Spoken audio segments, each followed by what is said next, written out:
കള്ളു കുടിച്ചുകൊണ്ട് കണ്ണ് പിടിക്കുന്നില്ല. സോറി, ഫോൺ ഒരു മിനിറ്റ്. ഹലോ, അണ്ണ ഇങ്ങനെ തെറി വിളിക്കരുത്.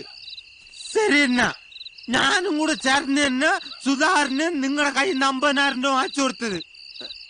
പക്ഷെ ഞാനിപ്പോ പൊള്ളാച്ചിലാണെന്ന് ഒരാളെ പൊക്കാൻ വന്നത്. ഞാൻ വന്ന് ഇങ്ങനെ തെറി വിളിക്കരുത്. ഒരു മിനിറ്റ്, വേറെ ഫോൺ പറഞ്ഞു. ഹലോ, സുധാര, നിന്നെ കുറിച്ചാണ് ഞാൻ ഇത്രയും നേരം സംസാരിച്ചോണ്ടിരുന്നത്. നീ എന്താ മോഹൻ ചേട്ടന് കാശ് കൊണ്ടു കൊടുക്കാത്ത? ഇനി നിന്റെ ഇല്ല, ഇനി ഞാൻ നിന്നോടൊന്നും സംസാരിക്കണില്ല. നിങ്ങൾ തമ്മിൽ സംസാരിച്ച് കാര്യങ്ങൾ കോംപ്രമൈസ് ചെയ്തോ. എന്നെ ഇതിൽ ഇടപെടുത്തരുത്.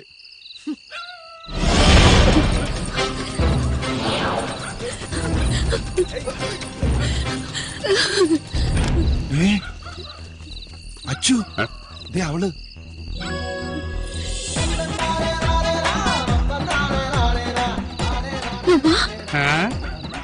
അത് തന്നെ.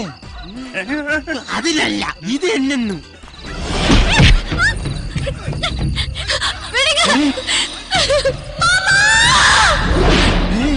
നമ്മുടെ കാശടിച്ചു മാറ്റാൻ വേറെ കള്ളന്മാരാ. സമ്മതിക്കില്ല ഞാൻ. അച്ചോട്ട, ഇനി വൈകിക്കണ്ട, പണി തുടങ്ങിക്കോ.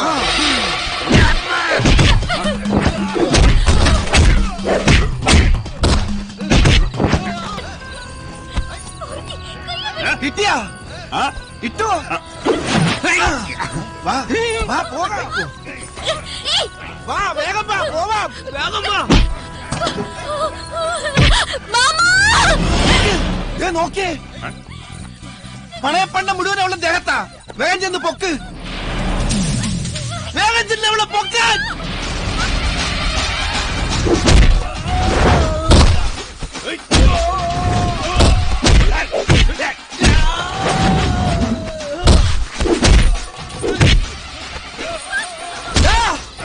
വാ, ഓടി വാ.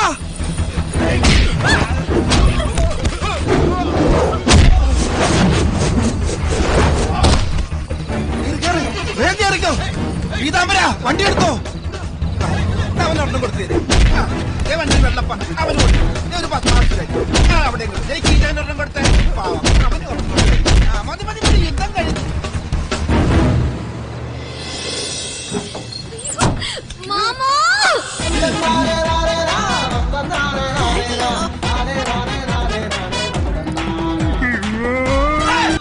വാ വാ വാ വാ, കുടിക്കേ കുടിക്കേ.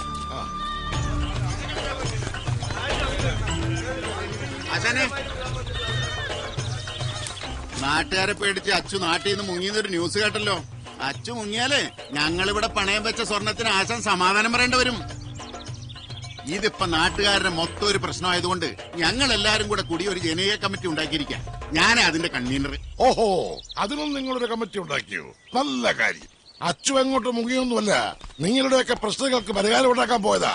ഇന്നോ നാളെയോ അവർക്ക് എത്തും.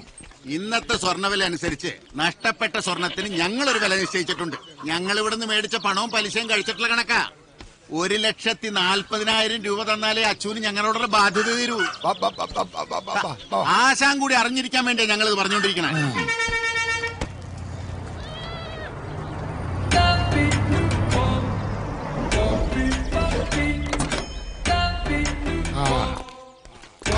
വല്ലതും നടക്കുവോ? സ്വർണമെല്ലാം റെഡി ആയിട്ടുണ്ട്. നാളെ രാവിലെ മുതൽ ആർക്ക് വേണമെങ്കിലും വന്ന് പണയപ്പണ്ടങ്ങൾ എടുപ്പിക്കാം. അല്ലെങ്കിലും അച്ചു അങ്ങനെ നെടുവേട് കാണിക്കൂല, ഞങ്ങൾക്കറിയാം. നമ്മുടെ കാശും വച്ചുകൊണ്ട് കിടന്ന് ഉറങ്ങുന്ന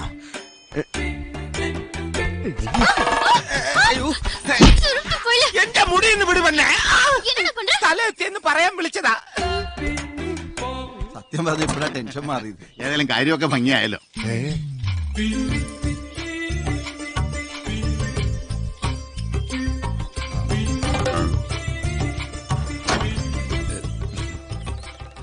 ഒരു കുടുംബം തകരാൻ പോകുന്നു.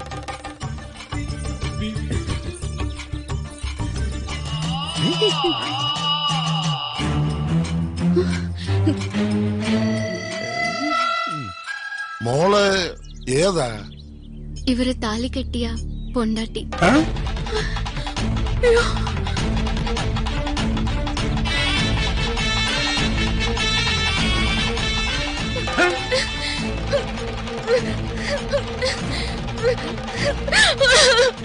പറഞ്ഞ പോലെ സംഭവിച്ചു. കടവുളെ സൗണ്ടിക്ക് എന്നാச்சு? അത് ജനിച്ചപ്പോഴേ സ്പീക്കർ കത്തിപ്പോയതാ. ഭാര്യ അകത്ത് പോയി തൂങ്ങി ചാന്നതിന് മുമ്പ് വേഗം പോയി കാര്യം പറഞ്ഞ് മനസ്സിലാക്ക്. ഒരുമാതിരി പൊട്ടന്മാരെ പോലെ പെരുമാറല്ലേ. அந்த பொண்ணு யாரு? அந்த பொண்ணாണ് இந்த ஆளிന്റെ ஒரிஜினல் பொண்டாட்டி. என்ன சொல்றீங்க? உண்மையை சொல்றேங்க.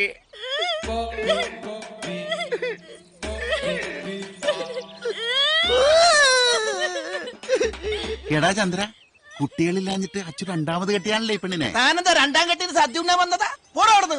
സ്വർണ്ണം നാളെ തരാന്ന് പറഞ്ഞില്ലേ? എടാ ചന്ദ്ര, ഇവിടെ എന്തെല്ലാം കുഴപ്പങ്ങളാ നടക്കുന്നത്.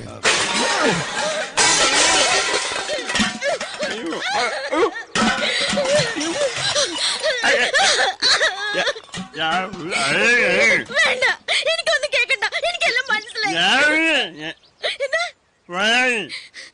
പൊള്ളാച്ചെന്ന് കെട്ടിയതാണെന്നോ? തല്ലിക്കോ, തല്ലിക്കൊന്നു തന്നെ. അച്ചോട്ടൻ കാണിച്ച ഏതായാലും മോശമായി പോയി.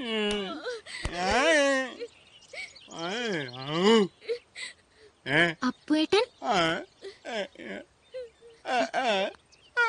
അപ്പുവേട്ടന്റെ ഭാര്യയാണോ അത്? ചേച്ചി അത് അപ്പുവേട്ടന്റെ ഭാര്യയാണെന്ന്.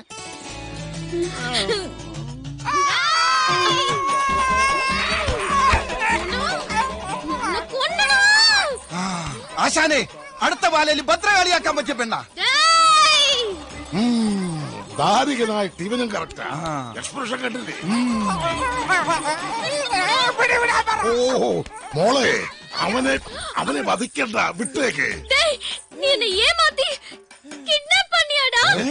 അയ്യോ ആശാനെ, ഈ പറഞ്ഞ സാധനം അമ്മച്ചാണ്, ഞാൻ ചെയ്തിട്ടില്ല. അപ്പോൾ എന്റെ ഭാര്യ എന്ന് പറഞ്ഞാൽ എനിക്ക് എന്റെ ഏട്ടച്ചമ്മ പോലെയാണ്. ഞാൻ അങ്ങനെ പരസ്യമായിട്ടൊക്കെ കയറി ആമാത്തു. വേറെ വല്ല പെണ്ണായിരുന്നെങ്കിൽ ഓക്കെ. ആ ചന്ദ്രന് കൂടെ ഉണ്ടായിരുന്നു. സംശയം ഉണ്ടോ ചോദിച്ചു നോക്ക്. അതായത് പിടിയും വലിയ ഉണ്ടായപ്പോ ഈ കുട്ടി തെറ്റിദ്ധരിച്ചതാ. ഇവൻ അങ്ങനത്തെ ഫാമിലി പെട്ടൊന്നുമല്ല. എനിക്ക് ഫാമിലി പോലും ഇല്ല. அப்பா உங்க புள்ள எம்ஜிஆர் படம் மாதிரி டபுள் ரோல்னு நான் நினைக்கவே இல்ல.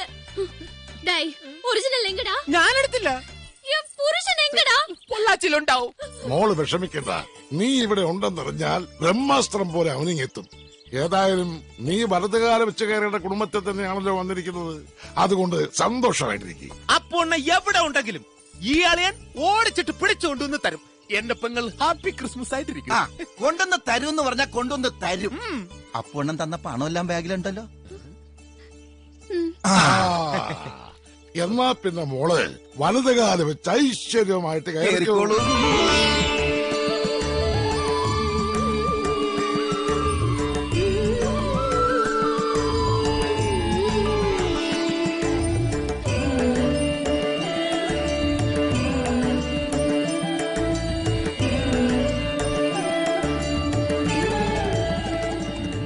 ഇത്രയൊക്കെ ആയ സ്ഥിതിക്ക് അച്ചോട്ടൻ തന്നെ ഡൂപ്പായിട്ട് നിന്നാലോ? നല്ലൊരു ചടങ്ങിൽ ഇങ്ങനെ തെറി വിളിക്കരുത്.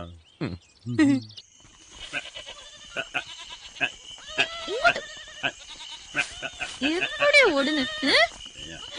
എടാ വന്നേ. അപ്പൂനെ കുറ്റപ്പെടുത്താതെ ഞാൻ കാര്യങ്ങൾ പറഞ്ഞു. ആ പെങ്കൊച്ച് സ്വർണവും പണവും തരാൻ നിന്നെ അന്വേഷിക്കുന്നുണ്ട്. വാ, വാടാ.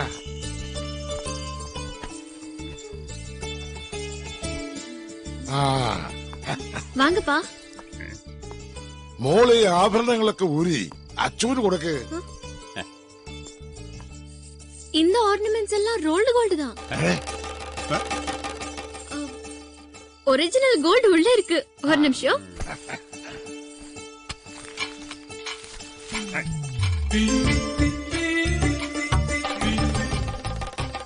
இது கோல்டு, இது கேஷ்.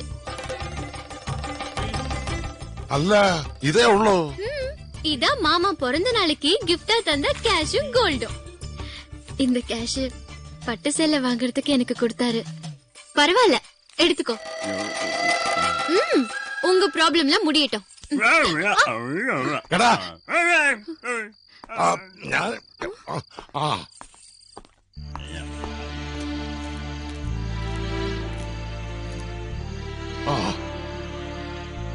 ഞാൻ അപ്പോഴേ നിന്നോട് പറഞ്ഞല്ലേ അപ്പോ അതൊന്നും ചെയ്തിട്ടുണ്ടാവില്ലെന്ന്. പക്ഷെ നീ കേട്ടില്ല. നീ ചെയ്ത തെറ്റിന്റെ ഗൗരവം എന്താണെന്ന് നിനക്കറിയാവോ? പണവും സ്വർണവും കയ്യിലുണ്ടെന്ന് പറഞ്ഞ് സ്വന്തം അണ്ണന്റെ ഭാര്യയാണ് നീ തട്ടിക്കൊണ്ട് വന്നത്. അപ്പോഴാണ് ഇങ്ങനെ ചെയ്തതെങ്കിൽ നീ അവനോട് ക്ഷമിക്കുവോ? ഇല്ല. ഈ തെറ്റിന് അവനും നിന്നോട് ക്ഷമിക്കുമെന്ന് എനിക്ക് തോന്നുന്നില്ല. ആ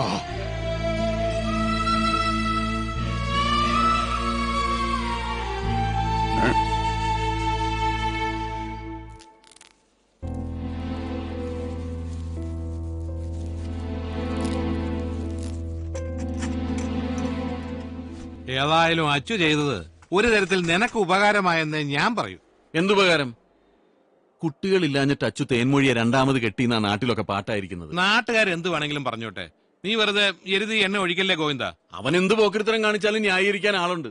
നാട്ടിൽ സ്വർണവും പണവും മോഷ്ടിച്ച കള്ളനെന്ന ചീത്തപ്പേരെ ഈ അപ്പുന്റെ കൂട്ടുകാരൻ എന്ന് പറഞ്ഞ് നടക്കുന്ന എനിക്കുണ്ട് കുറച്ച് നാണക്കേട്. അതുകൊണ്ട് പറഞ്ഞതാ. എന്നാ നാട്ടിൽ ചെന്ന് രണ്ടും കൂടെ വെട്ടിയും കുത്തിയും കണക്ക് തീർക്കട്ടെ.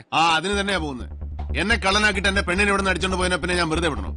ചെല്ലുന്നുണ്ട്. ഞാൻ ഇവിടെ നിറങ്ങിയാൽ നേരെ അങ്ങോട്ട് തന്നെയാ പോകുന്നത്.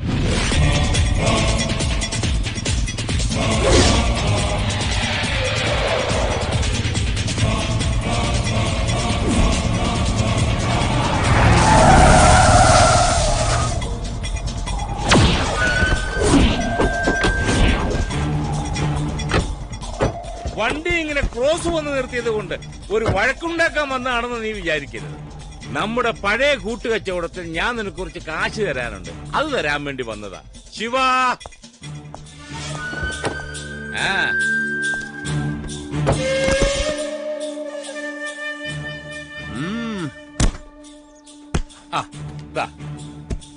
ഇപ്പൊ സംഗതി കോംപ്രമൈസ് ആയേ. ഇനി തേൻമൊഴിയെ നീ ഇങ്ങ് തിരിച്ചു തന്നേരെ. എന്നോടുള്ള വാശി തീർക്കാൻ വേണ്ടി നീ അവളെ താലി കെട്ടിയതും കൂടെ പൊറപ്പിച്ചതും എല്ലാം ഞാൻ ക്ഷമിച്ചിരിക്കുന്നു. അങ്ങനെ ഒരു സംഭവമേ നടന്നിട്ടില്ല എന്ന് നീയും അങ്ങ് വിശ്വസിക്കണം. എനിക്ക് അവളെ ആ സർക്കിളിന്റെ തല കെട്ടിവെച്ചു കൊടുക്കാതെ വേറെ നിവൃത്തിയില്ലടാ. അല്ല, അതിലെനിക്കും ചില ഗുണങ്ങളൊക്കെ ഉണ്ട്. ദേ ആ പട വരുന്നു.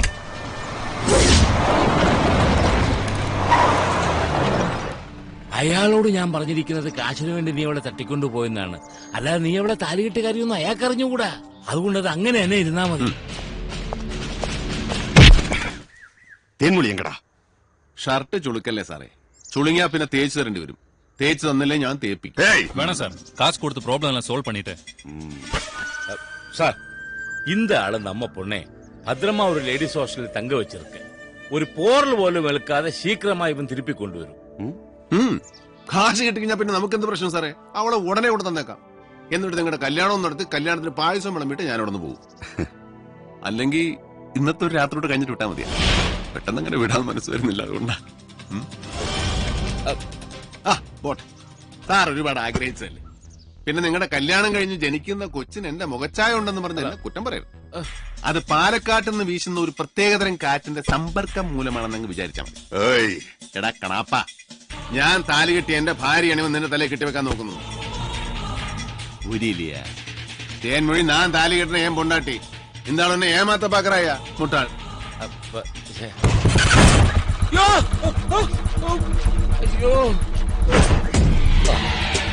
ஏய், என்னை பத்தி நீ என்னடா நினைச்ச? நான் ஒரு மண்டன் ஆபீசர் நினைச்சியா? இங்க பாரு, அந்த பொண்ணை பத்தி எல்லா விஷயத்தையும் தெரிஞ்சுக்கிட்டு தான் நான் கல்யாணம் பண்ணிக்கிறதுக்கே ஒத்துக்கிட்டேன். இவர் என்கிட்ட எல்லா விஷயத்தையும் மறைச்சிட்டாரு, நானும் அவர்கிட்ட ஒரு சில விஷயத்த மறைச்சிட்டேன். அது என்னன்னு தெரியுமா? எனக்கு 5 வருஷத்துக்கு முன்னாடியே கல்யாணம் ஆயிடுச்சு. இது எனக்கு செகண்ட் மேரேஜ். ஒரு சின்ன வீடு செட்டப், அவ்வளவுதான். உங்களுக்கு ஏதாவது பிரச்சனை இருக்கா? ഒരു പ്രശ്നവും ഇല്ല. കാര്യങ്ങളൊക്കെ ഒരുവിധ അണ്ടർസ്റ്റാൻഡിംഗ് ആയ നിലയ്ക്ക് ഇനി ഇവൻ ഉയരോട് ഇരിക്കുന്നത് നമുക്ക് പ്രോബ്ലം. ശിവ, இந்த പണത്തെ തിരുപ്പി വാങ്ങി പോട്ട് തള്ളടാ ഇവനെ. ഈശ്വര, സർവേ ജനാ സുഖിനോ ഭവതു.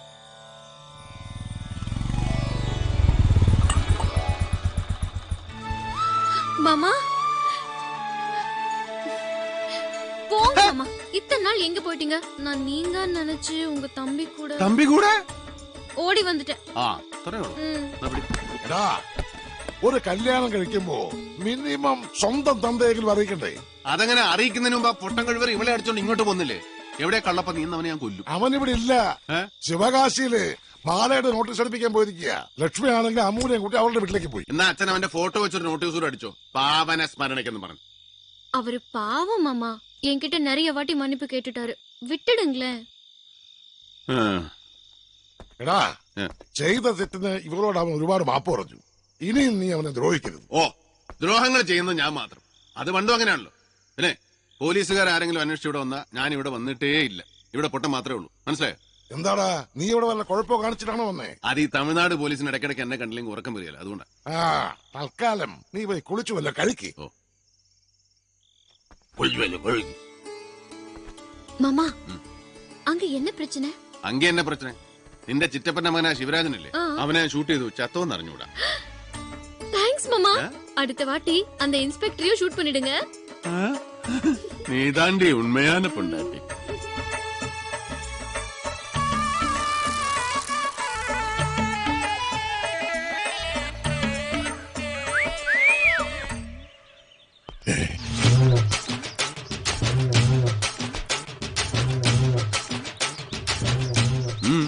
എങ്ങനെയുണ്ട്? എങ്ങോട്ടാടാ? ഞാനേ ഒന്ന് ടൗൺ വരെ പോയിട്ട്.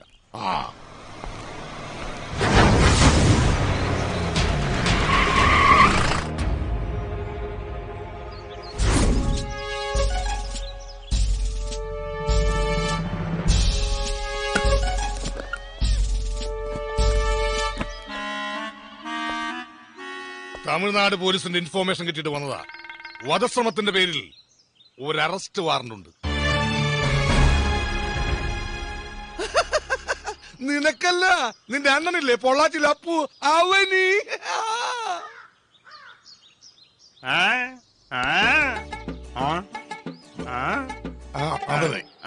അവനിവിടെ വന്നാൽ നീ ഉടനെ എന്നെ വിവരം അറിയിക്കണം. അവനെന്റെ കൈ കിട്ടിയാ നീ പറയുന്നത് പോലെയൊക്കെ ഞാൻ ഇടി കൊടുത്തോളാ. നീ എന്തെങ്കിലും നക്കാപ്പിച്ച് എനിക്ക് തന്നാ മതി. മൂത്രം കുടിപ്പിക്കുന്നതിന് കാശ് കൂറലാണ്ടോ, തിരിച്ചു കുടിപ്പിച്ച നമ്മളും കുടിക്കട്ടെ. കഴിഞ്ഞ ആഴ്ച ഒരു നാറിനെ കുടിപ്പിച്ചേ. അവന് പൈന്റ് കുട്ടിക്കന്നാ. ഓഹോ, ഉലക്ക ഉലക്ക. വൈഫ് എന്നെ സ്ഥിരമായി മുതുകിലെടുക്കുന്ന ഇൻസ്ട്രുമെന്റ്. ആയിരോ എവറിഡേ ആറ്റുകൊണ്ട് അതുകൊണ്ട് ഉരുട്ടണോ? ഓ, പിന്നെ എന്തൊക്കെ വേണം? കുനിച്ചു നിർത്തി മുട്ടുകൈ കൊണ്ട് മുതുകിലിരിക്കണോ? ഇതൊക്കെ ഞാൻ ചെയ്തില്ലെങ്കിലും അവനെങ്കിലും എന്നെ ചെയ്തിരിക്കും. ഞാൻ വാക്കിരുന്നു.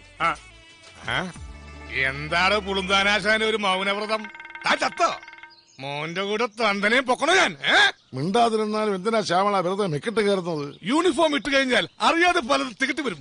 സോറി ആശാനേ, റിയലി സോറി. ശ്യാമള സാറേ,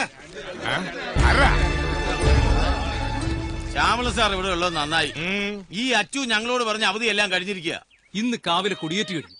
അച്ചൂട്ടം വീണ്ടും വാക്കേറ്റിച്ച പിന്നെ കാര്യങ്ങൾ എങ്ങനെ നടക്കുക? അച്ചു ഒരു വാക്ക് പറഞ്ഞാൽ തെറ്റിച്ചു എന്ന് പറയാൻ നിങ്ങൾക്ക് പറ്റില്ല. കാരണം ഊമയായി ഇവനെങ്ങനെ വാക്ക് പറയും. അതുകൊണ്ട് ലാപ്പാൻഡ് വേണ്ട. പക്ഷേ ഞാൻ മനസ്സിലാക്കിയിടത്തോളം ഇവൻ നേരും നിറവുള്ളവനാ. അല്ലടാ, കണ്ടോ? എന്റെ ഊഹാപോഹം ശരിയാണെങ്കിൽ ഇവൻ ഈ പെട്ടിയുമായിട്ട് ഇറങ്ങിയത് നിങ്ങളുടെ കാശ് തരാൻ മാത്രമാണ്. അല്ലടാ? സംശയമുള്ളവർക്ക് തുറന്നു നോക്കാം. അഥവാ മുണ്ടും ചട്ടിയുമാണെങ്കിൽ എന്നെ തെറി പറയരുത്. തുറന്നു നോക്കാം, തുറന്നു നോക്കാം. അല്ലെങ്കിൽ വേണ്ട, ഞാൻ തെറി തുറക്കാം. എന്നെ തെറികേൽപ്പിക്കില്ലേ ഈശ്വര.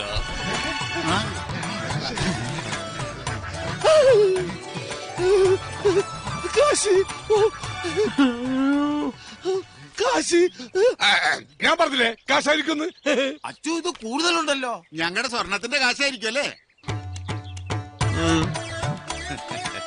ഏതായാലും നിങ്ങളുടെ പ്രശ്നങ്ങൾ തലവെസേന മധ്യസ്ഥയിൽ തന്നെ പരിഹരിക്കാം. അമ്പലത്തിന്റെ കാശ് 2,50,000. ഓക്കെ, വരൂ.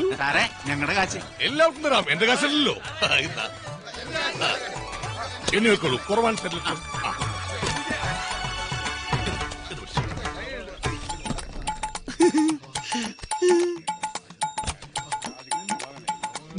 എന്നിട്ട് 10,000 രൂപ ബാക്കി. എന്ത് മധ്യസ്ഥ വഹിച്ച വഴിയിൽ അത് എന്നോട് എടുത്തോളാനോ? നമ്മൾ തമ്മിൽ ഇങ്ങനെ വേണോ വെച്ചു? നീ എന്നെ കച്ചാക്കി കളഞ്ഞു. എല്ലാവർക്കും സന്തോഷമായല്ലോ? എനിക്ക് സന്തോഷമായി. എല്ലാവർക്കും പിരിഞ്ഞു പോവാം. അടുത്ത ഉത്സവത്തിന് പിരിവിട്ട് വെക്കാം. വെച്ചോളൂ. നന്നായടാ, നിന്നെ കൊണ്ട് ഇങ്ങനെയെങ്കിലും അച്ഛനൊരു ഉപകാരം ഉണ്ടായല്ലോ.